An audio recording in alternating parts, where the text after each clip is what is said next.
So I'm with Simon and Ceri as we once again start thinking about what God is saying to us in this season.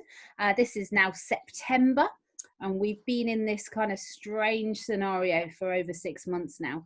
And we started obviously in lockdown where everything changed overnight. We moved into the summer where we were able to rest a little bit more and recoup a bit from the previous sprint of what was that season. And now we're back in September, and we just wanted to share together a little bit of what we felt God was saying as we walk into what is again going to be a restricted season, a different season than we're used to.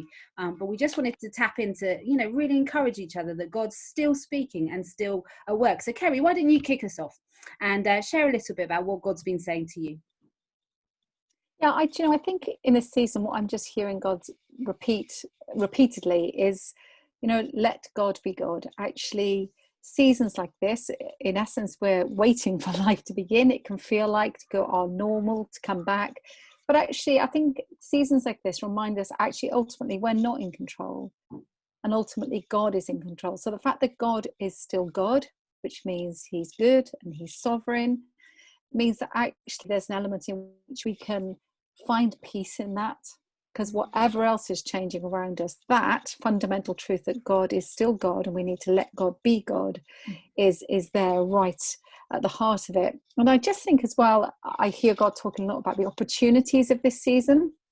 I think there are real opportunities for us to go deep with each other in a way that perhaps when life is, we're kind of in a different space, actually sometimes there isn't the space to go quite as deep as we'd like. And in this season, I think there's an opportunity within all the current restrictions, either electronically or in person, whichever way that is, for us to go deeper with each other.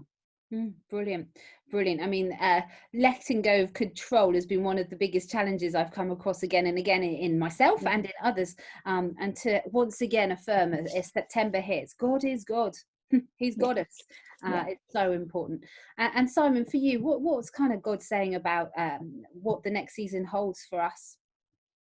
So I think in the light of God being in control, God's not been taken off guard by what's happened. He wasn't surprised by the announcements yesterday, which was the latest round, or anything else that's going on. So he's in control.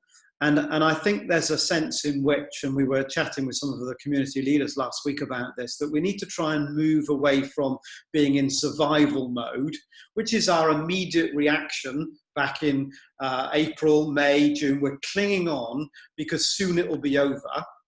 And we need to move from that kind of posture into much more of a, we're going to thrive in this season because perhaps it's not going to be over quite as quickly as we hoped.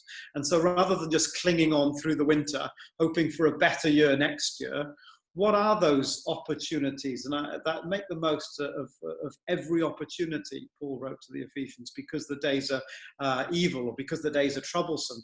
So what are the opportunities in this season? So I think that's a really important question, as Ceri was saying to us, that there are opportunities for us to seize. And alongside that, I think, to think really positively about what church actually is. Jesus said, when 2 or 3 are together, I am there in the midst. And I'm reading this fascinating book at the moment called Micro Churches by a guy called Brian Sanders, who's basically talking about how the fundamental building block of church is not a big gathering on a Sunday or a big gathering at any other time. The fundamental building block of church is the 2s and the 3s. And so, as you were saying, Claire, in our team meeting earlier on this week, what are the opportunities for us to seize in that very small space? And we might go, oh, it's insignificant. We want the big thing. Just 2 or 3 of us. It doesn't amount to very much. Well, that's not true, really, in God's kingdom. Ultimately, it's a load of bricks that build a house, and the 2 and 3s are the bricks. So what if we came out of this season with a shed load of bricks that one day could wonderfully be rebuilt into something new that God is building among us? So there are opportunities for us to seize, and those opportunities probably are based and concentrated around 2s and 3s. So we need to be adaptive and think about things in different ways. Yeah, so helpful, Simon. And I mean, I'm casting my mind back to when we were in that survival mode, and a load of us invested in places that we didn't have time to invest in, perhaps in other seasons, like our neighbourhoods, other networks that we're involved with, and mostly digitally at that time, but increasingly now more on those 2s and 3s level. So again, that taps into this opportunity that we're not just building with Christians, we're building something with the non-Christians that God is sending us to as well, which is really exciting, and also something that we perhaps need to really seriously make time for and pray into over this season. So that's really great. Just one more question for us. We've mentioned a few scriptures already. Kerry, what as we kind of go into this season, what scriptures can we be meditating on and perhaps walking into seeing come alive in our lives this year? Yeah, I think based on what Sia's saying, the verse that kind of God's been speaking to me a lot is Zechariah 4:10 about do not despise these small beginnings, for the Lord rejoices to see the work begin.